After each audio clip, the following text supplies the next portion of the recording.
हमारे देश की सरकार ने 63 साल की आज़ादी में जितनी भी कमेटियां बनाई हैं दवा के क्षेत्र में कोई निष्कर्ष निकालने के लिए, सभी कमेटियों का एक निष्कर्ष कॉमन है, वो ये कि भारत में गैर जरूरी, खतरनाक और बेकार की दवाएं खाकर जितने लोग मर जाते हैं उतने लोग तो शायद इस देश में अपनी स्वाभाविक मौत नहीं मरते होंगे। ये सभी कमेटियों का निष्कर्ष है।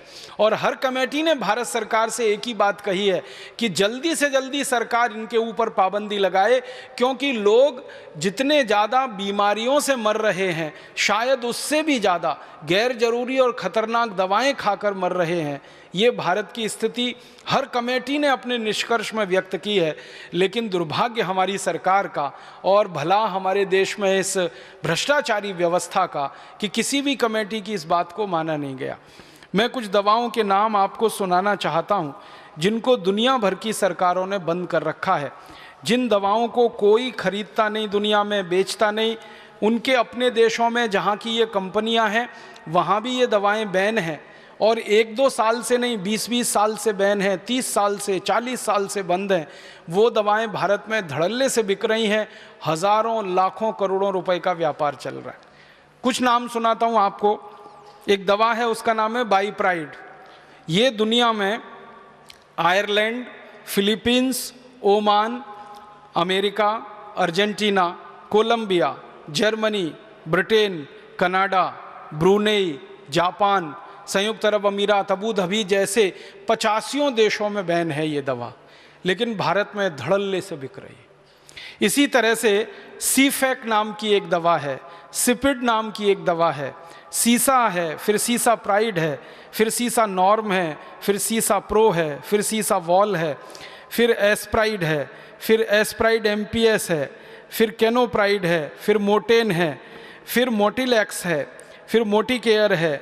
ऐसी पूरी लंबी सूची है, 1-2 नहीं, हज़ारों दवाओं की जो भारत में धड़ल्ले से बिक रही। और हमारे देश की संसदीय समितियों ने समय समय पर सरकार के सामने ये रिकमेंडेशन किया है कि इनको बंद कर दीजिए, तत्काल बंद कर दीजिए।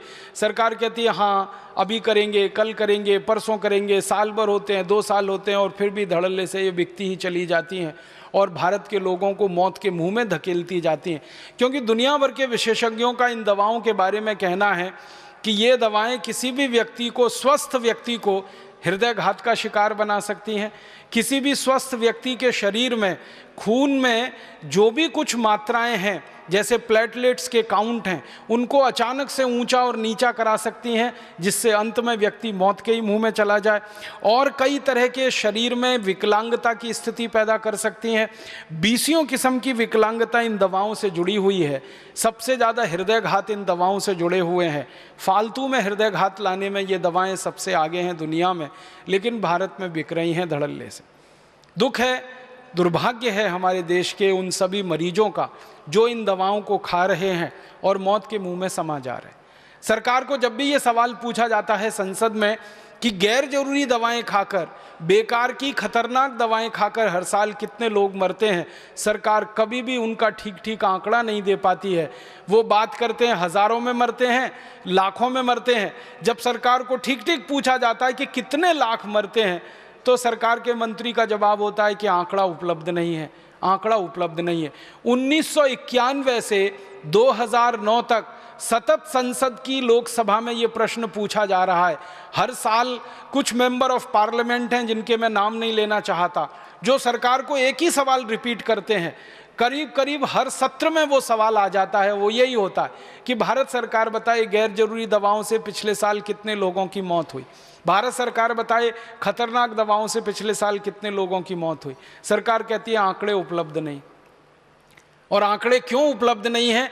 क्योंकि वो आंकड़े सरकार अगर जारी करे पूरे देश के सामने तो तमाचा सरकार के ही गाल पर पड़ता है। इसलिए ये कहकर छुट्टी पाली जाती है कि आंकड़े उपलब्ध नहीं हैं।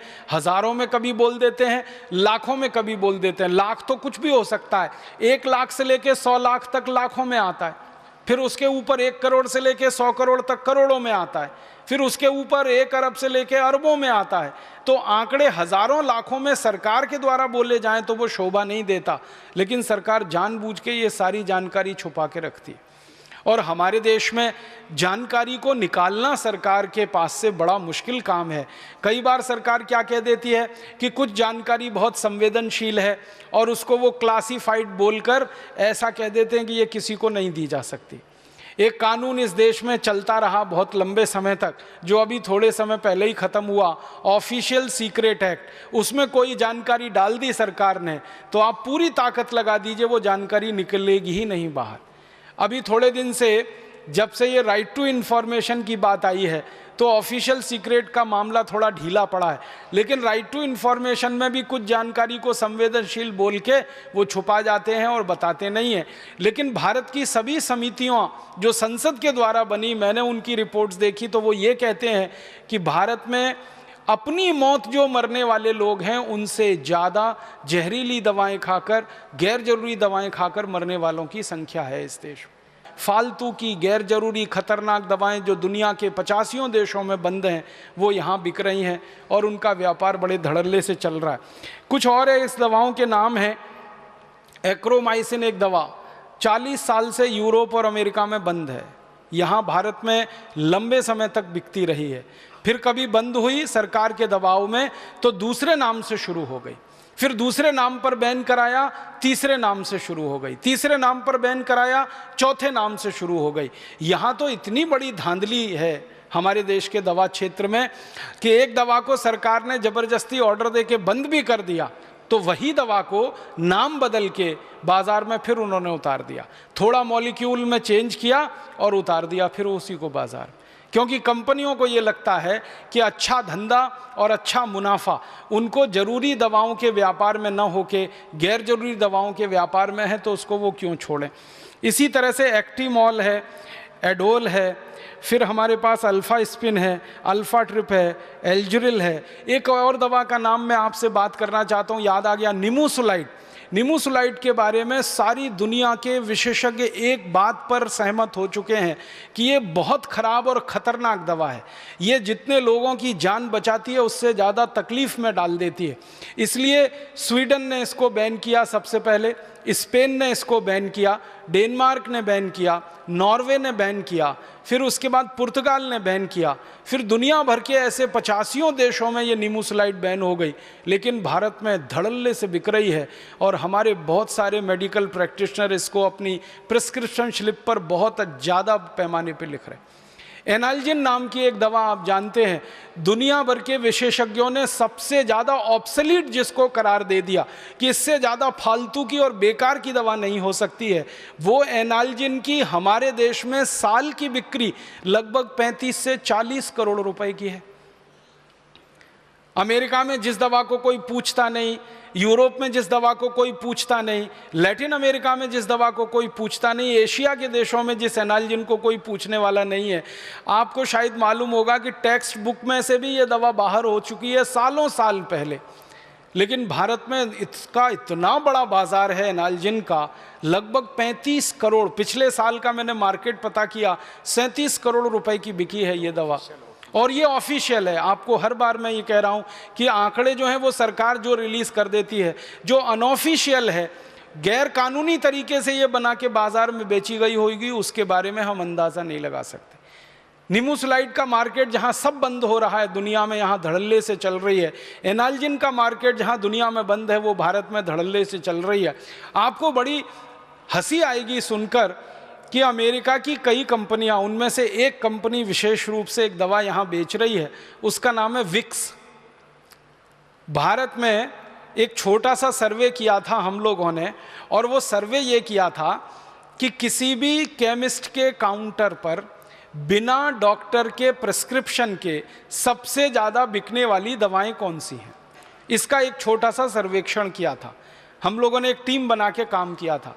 पता चला कि बिना डॉक्टरी प्रिस्क्रिप्शन के किसी भी केमिस्ट की दुकान से सबसे ज़्यादा जो एक ब्रांड नेम बिक रहा है वो यही है, विक्स।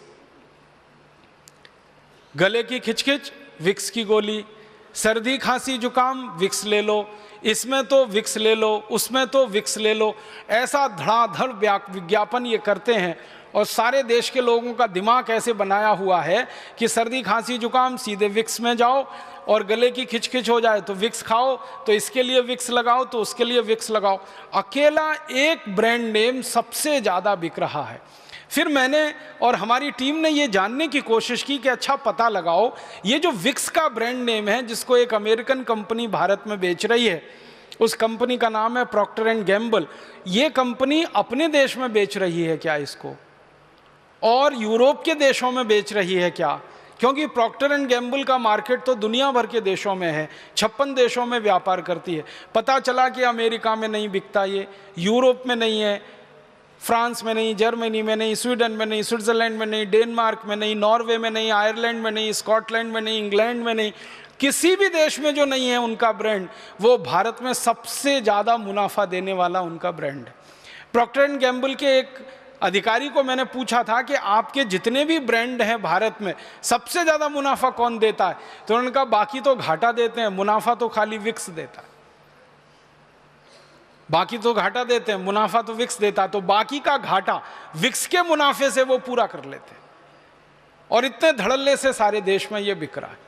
इसी तरह की बहुत सारी दवाएं हैं बाजार में जिनको हमारे देश में टेलीविज़न के विज्ञापनों के माध्यम से, रेडियो के विज्ञापनों के माध्यम से, अखबारों के विज्ञापनों के माध्यम से ये कंपनियां बेच लेती। आप जानेंगे कि दुनिया भर के देशों में ये कानून है कि दवाओं का विज्ञापन आप नहीं कर सकते, ना टेलीविज़न पे, ना अखबारों में, ना पत्रिकाओं में। लेकिन भारत में धड़ल्ले से टेलीविज़न पे भी विज्ञापन है, पत्रिकाओं में भी है, अखबारों में भी है, रेडियो पर भी है, और कानून है, उसके बावजूद ये है। आपको सुनकर हैरानी होगी कि कानून है उसके बावजूद ये है। कई देशों में कानून थोड़े सख्ती से लागू होते हैं। सिंगापुर जैसा छोटा सा देश है, हमारे पड़ोस में है, कानून वहाँ भी है, कानून भारत में भी है, लेकिन सिंगापुर में मजाल क्या को कोई कंपनी टेलीविज़न पे अपना विज्ञापन कर दे किसी दवा का और वो वहाँ मार्केट में रह पाए, सवाल ही नहीं उठता। छोटा सा देश है, इतनी सख्ती से इस कानून को लागू करता है, लेकिन हमारा इतना बड़ा देश, इतना बड़ा लोकतंत्र, इतनी बड़ी सरकार, इतनी बड़ी फौज हमारे एडमिनिस्ट्रेशन की, पुलिस की, इसको लागू ही नहीं करा पाती। तो ऐसी बहुत सारी दवाएं हज़ारों की संख्या में फालतू में बाज़ार में बेची जा रही हैं। तो आप बोलेंगे हम क्या कर सकते हैं? आपकी बहुत बड़ी भूमिका मैं इस काम में देखता हूँ, और वो भूमिका ये है कि आप एक संवेदनशील चिकित्सक होने के नाते, एक बुद्धिमान चिकित्सक होने के नाते अपने जीवन में एक संकल्प छोटा सा कर लीजिए कि मैं मेरे प्रिस्क्रिप्शन स्लिप पर किसी भी मरीज को फालतू की एक दवा भी नहीं लिखूंगा, और ऐसी कोई दवा नहीं लिखूंगा जो भारत के मरीज के लिए ज़रूरी नहीं है लेकिन कंपनी के मुनाफे के लिए बाजार में। अगर आप इतना सा एक छोटा काम कर देंगे तो इस भारत देश के लोगों का हज़ारों करोड़ रुपए बच जाएगा। लोगों का तो बच ही जाएगा, वो भारत देश के लोगों की जिंदगी भी बचाएगा, उनका जीवन बचाएगा। तो आप अगर अपने मन में एक संकल्प ले लेते हैं, ये बहुत पवित्र संकल्प होगा जो आपके सम्मान को बढ़ाएगा, कम नहीं करेगा। आपके सम्मान को मरीजों के दिल में बहुत गहरा स्थान देगा। आप उनके दिल में हमेशा के लिए बैठ जाएंगे अगर एक छोटा सा काम आप कर लें। मैं आपको एक उदाहरण देके इस बात को कहूँगा। स्वीडन नाम का एक छोटा सा देश है। स्वीडन नाम के देश में 1980 के दशक में थोड़े से कानून में ढीलापन आ गया और विदेशी कंपनियों ने मार्केट को भर दिया। वहाँ स्वीडन के बाज़ार में अंधाधुंध गैर जरूरी दवाएं, फालतू की दवाएं बाज़ार में आ गई। जिन दवाओं से लोगों की मौत हो रही थी, ऐसी दवाएं धड़ल्ले से बिकने लगी। एक दवा है, उसका नाम है क्विलोक्विनोल। ये जो है सबसे ज़्यादा 1980 के दशक में स्वीडन और आसपास के देशों में बेची जा रही थी, और एक बहुत बड़ी विदेशी कंपनी इस दवा के धंधे में लगी हुई थी। स्वीडन में एक बहुत संवेदनशील चिकित्सक ने झंडा उठाया, बहुत संवेदनशील चिकित्सक, उन्होंने एक झंडा उठाया। उनका नाम था डॉक्टर ओले। उन्होंने कहा कि हमारे देश के बाज़ार में, स्वीडन तो बहुत छोटा सा देश है, कोई बहुत बड़ा देश नहीं है, आबादी बहुत कम है, भारत के एक ज़िले से भी छोटा है, लेकिन वहाँ के एक संवेदनशील चिकित्सक जिनका नाम था डॉक्टर ओले, उन्होंने ये झंडा उठाया कि मेरे देश के लोगों को ये फालतू की दवाएं खानी पड़ें, लीवर ख़राब हो उनका, किडनी ख़राब हो जाए, मौत के मुंह में चले जाएं, लाखों करोड़ों रुपया स्वीडन से विदेशों में हस्तांतरित हो जाए, ये तो नहीं चलने दूंगा। तो उस एक चिकित्सक ने स्वीडन के चिकित्सकों को समझाना शुरू किया। धीरे धीरे एक संगठन बना। उस संगठन में 3000 डॉक्टर शामिल हो गए और 3000 डॉक्टरों ने मिलकर डॉक्टर ओले के साथ एक संकल्प ले लिया। उन्होंने संकल्प लिया 3000 डॉक्टरों ने कि हम में से कोई भी दवा कंपनी की कोई भी दवा इसलिए नहीं लिखेगा कि वो मार्केट में है। हम दवा लिखेंगे तब जब मरीज की बहुत ज़्यादा ज़रूरत होगी। वो अगर ज़रूरत नहीं है तो मरीज को कहेंगे कि आप बिना दवा के ही ठीक हो सकते हैं और आप अपने जीवन में इतना इतना सा कर लीजिए। तो उन्होंने कहा कि सिर्फ ज़रूरी दवाओं का ही प्रेस्क्रिप्शन लिखेंगे, फालतू गैर जरूरी दवाओं का प्रेस्क्रिप्शन पूरी तरह से ख़त्म कर देंगे। और उन्होंने क्विलोकिनोल से शुरुआत की। आप जानते हैं क्विलोकिनोल के जैसी नज़दीकी एक दवा है मैक्सोफॉर्म और एक है एंट्रोबायोफॉर्म। तो मैक्साफॉर्म, एंट्रोबायोफॉर्म, क्विलोकिनोल, उन्होंने एक लिस्ट बनाई और 3000 डॉक्टरों के सभी क्लिनिक में वो लिस्ट चिपका दी गई और सभी डॉक्टरों को कहा गया कि प्रिस्क्रिप्शन लिखते समय इस लिस्ट को ध्यान में रखें। परिणाम ये हुआ, 1980 में ये आंदोलन शुरू हुआ, 1984 तक आते आते स्वीडन के बाजार से सारी गैर जरूरी दवाएं बिकना बंद हो गई। एक चिकित्सक ने हिम्मत दिखाई, उसने अपने सहयोगी चिकित्सकों को तैयार किया, उनकी सेंसिटिविटी को थोड़ा और बढ़ाया, ज़्यादा सेंसिटाइज किया। इंटेलिजेंसी तो सभी चिकित्सकों में होती है, सेंसिटिविटी बढ़ने की बात है, संवेदनशीलता उनकी बढ़ती गई और एक दिन आकर उन्होंने संकल्प ले लिया। फिर उनका दूसरा संकल्प ये था कि हम 3000 डॉक्टरों का ये जो संगठन है, इस संगठन में आगे भी दूसरों को शामिल करते रहेंगे अगर वो हमारे इस विचार पर चलेंगे। धीरे धीरे संख्या बढ़ती गई। फिर ये आंदोलन स्वीडन से निकल के डेनमार्क में चला गया, डेनमार्क से निकल के फिर नॉर्वे में चला गया, नॉर्वे से निकल के फिर जर्मनी, फ्रांस में चला गया और एक बहुत बड़ी संस्था बन गई। अब वो संस्था वहाँ काम करती है, उनका नाम है डॉक्टर्स विदाउट फ्रंटियर्स। और वो मिलके पूरे के पूरे यूरोप के ये नॉर्दिक कंट्रीज़ जो कहे जाते हैं, इनमें एक ही अभियान चला रहे हैं और उसमें पूरे सफल हैं कि एक भी फालतू की गैर जरूरी दवा और ख़तरनाक दवा उनके बाज़ार में बिक नहीं सकती, क्योंकि उसका वो प्रिस्क्रिप्शन करते नहीं हैं। सारी दवा कंपनियां उन डॉक्टरों को लालच दे के परेशान हो चुकी हैं, बहला फुसला के परेशान हो चुकी हैं, लेकिन वो डॉक्टर झुकते नहीं हैं। उनकी इज्जत, उनका सम्मान वहाँ के मरीजों में दिन प्रतिदिन बढ़ा है। और एक अच्छी बात बताऊं कि ये सारे डॉक्टरों की जो प्रैक्टिस है उसके बारे में जब उनसे पूछा गया अनेक बार कि आपकी प्रैक्टिस का क्या हुआ, आपने जब ये फालतू गैर जरूरी दवाएं लिखना कम किया तो कंपनियों ने आपको पैसे देना, कमीशन देना बंद किया, वो तो आपकी कमाई कम हो गई। तो सभी डॉक्टर कहते हैं पहले से ज़्यादा बढ़ गई। क्यों? तो वो कहते हैं कि पहले जो मरीज हमारे ऊपर शक करते थे, आशंका करते थे, अब वो भी भरोसा करने लगे हैं, इसलिए हमारे पास अब ज़्यादा पहले से मरीज आने लगे। ये डॉक्टर्स लोगों के समूह में डॉक्टर ओले का अभी तो स्वर्गवास हो गया है, उनके स्वर्गवास के पहले उनका एक लंबा इंटरव्यू आया था। उस इंटरव्यू में उनसे पूछा गया था कि जब से आपने ये अभियान शुरू किया फालतू गैर जरूरी दवाओं के बहिष्कार का, आपकी अपनी निजी आमदनी के बारे में बताइए, वो कहाँ पहुँची है। तो उन्होंने कहा मेरी निजी आमदनी 3.5 गुनी बढ़ गई है, क्योंकि पहले मेरे पास जितने मरीज आते थे अब उससे कई गुने ज़्यादा मरीज आ रहे हैं और मुझे अब दूसरे देशों में बुलाया जाने लगा है, क्योंकि मैं इस अभियान के एक नेता के रूप में स्थापित हुआ हूं। तो आसपास के 20, 22, 25 देशों में मेरी विजिट होती है और वो लोग मुझे बिल्कुल भगवान के बराबर का दर्जा देते हैं कि ऐसे ईमानदार डॉक्टर की दुनिया को ज़रूरत है।